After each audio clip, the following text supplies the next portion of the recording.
Hello there, everybody. Welcome to Dark World. I'm Jordan Crittenden, and this is the Dark Vlog.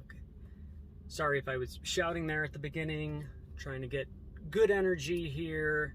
I felt like in the first vlog, energy was lacking, just low energy. So I'll try to be a little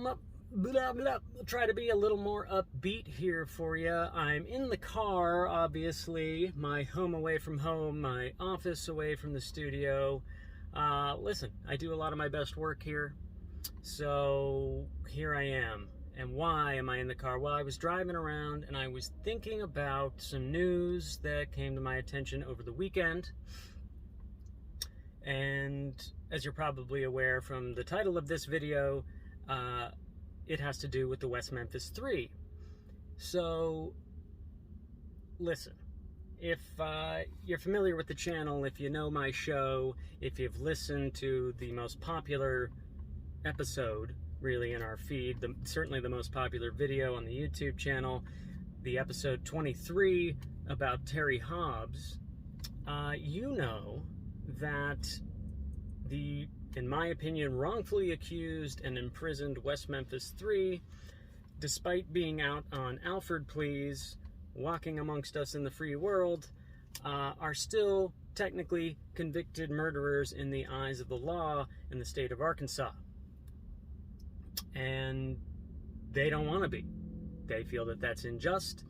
I feel that that's unjust. Did I say unjust? They feel that that's unjust. I feel that that's unjust. I know many of you do as well.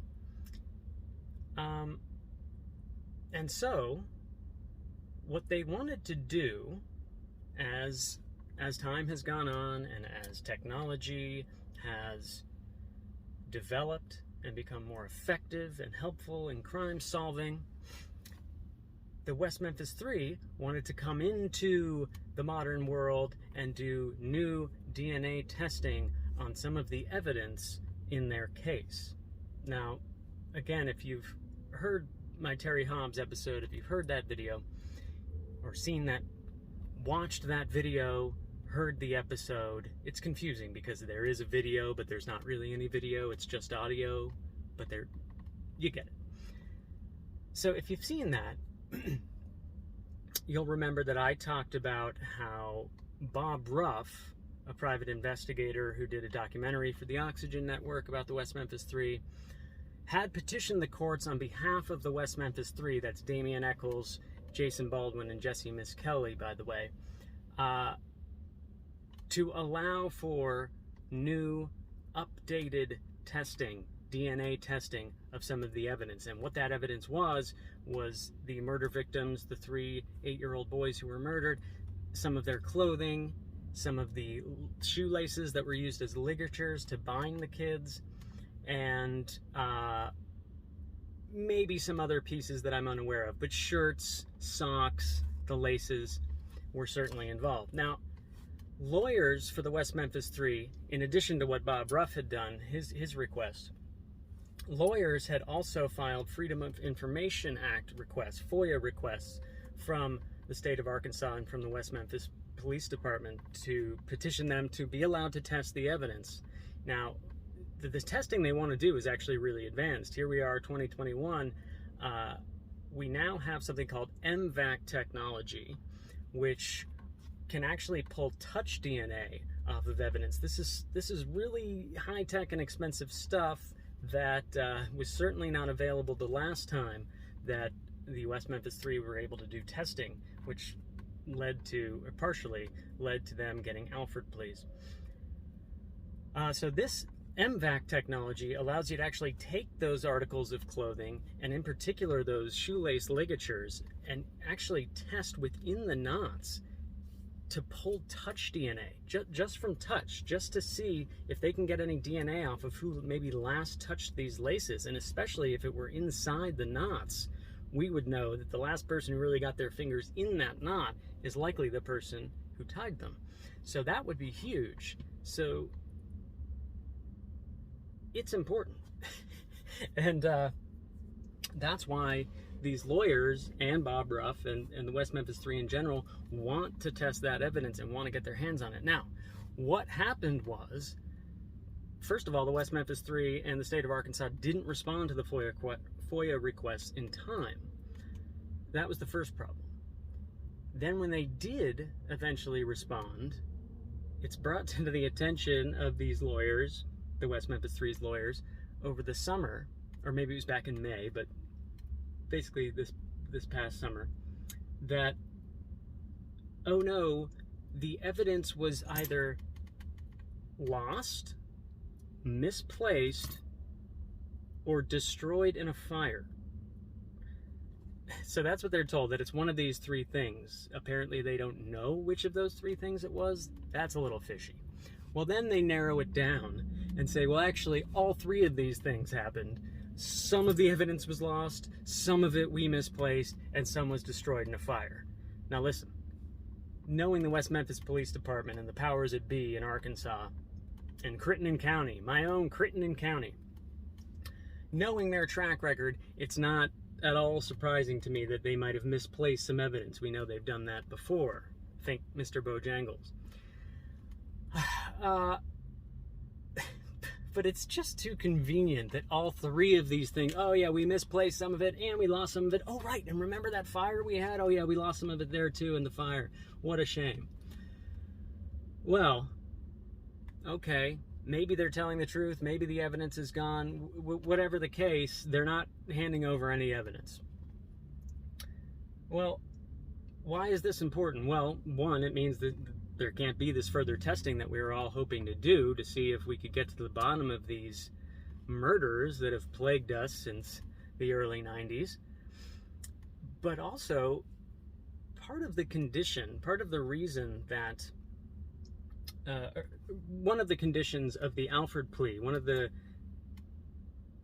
God, why can't I think of the word here?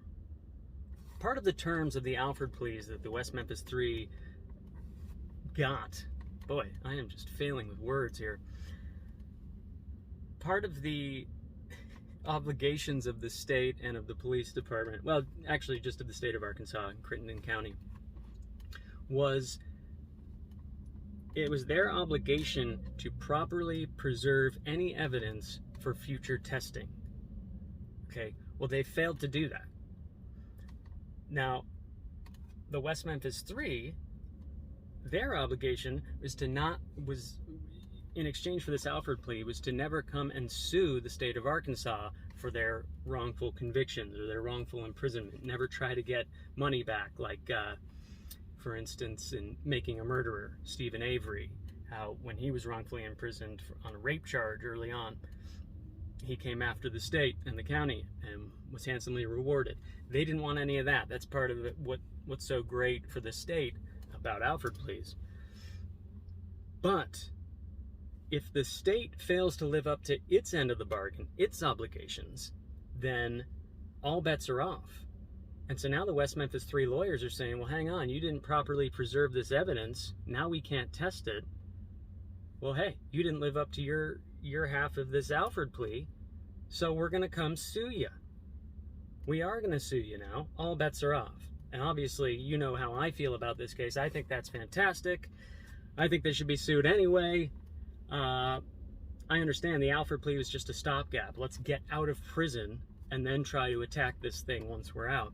And, you know, critics of the West Memphis 3, people who are on team West Memphis 3 did it, they will make bad faith arguments about how, oh no, all the evidence was already tested anyway, and the reason they took Alford pleas is because they know they're guilty.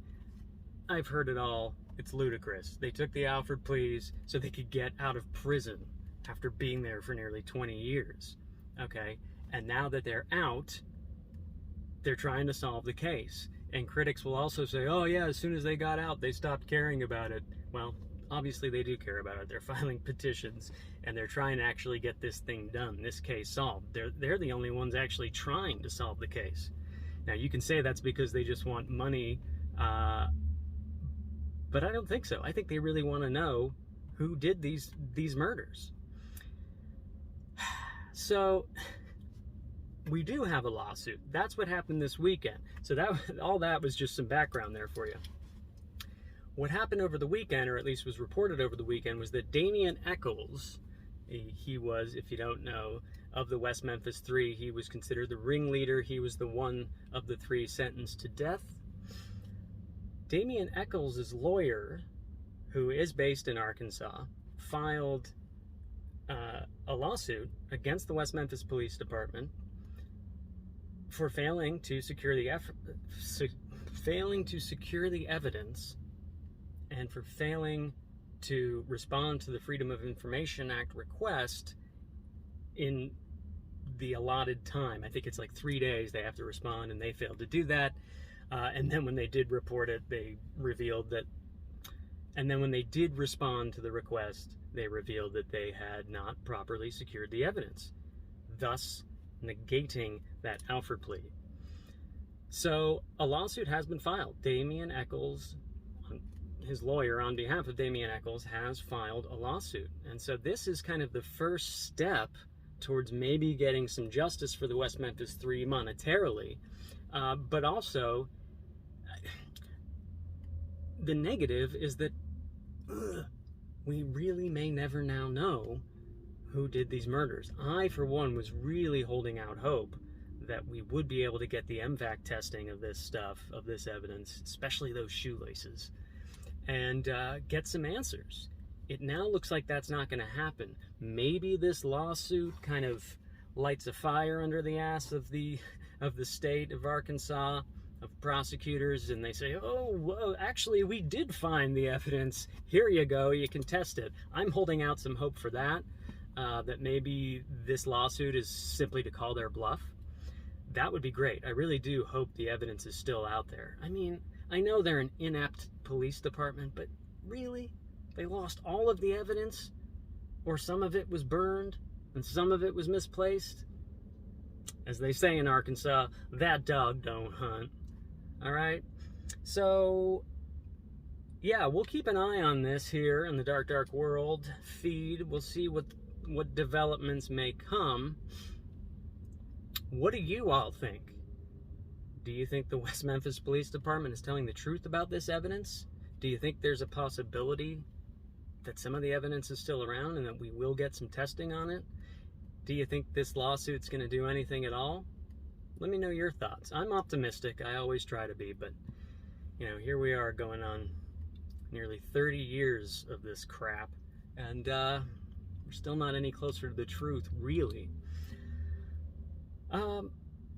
I think that's it. I wanted to keep this kind of short and sweet, so do let me know what you all think of this. I'm going to keep talking to my Patreon family here for a couple of minutes. So we'll say goodbye to the YouTube crowd. We'll let you know that next week, Dark Dark World episode 30 will be dropping finally. We did just put up our end of summer Q&A. If you haven't listened to that yet, it was a lot of fun. We had some really good questions, so do go check that out. It was the video before this one if you're watching on YouTube. And yeah, should be at the top of the feed if you're listening via podcast or whatnot. So, farewell to you YouTube peeps. Patrons, stay tuned. I'll holler at you here in a second.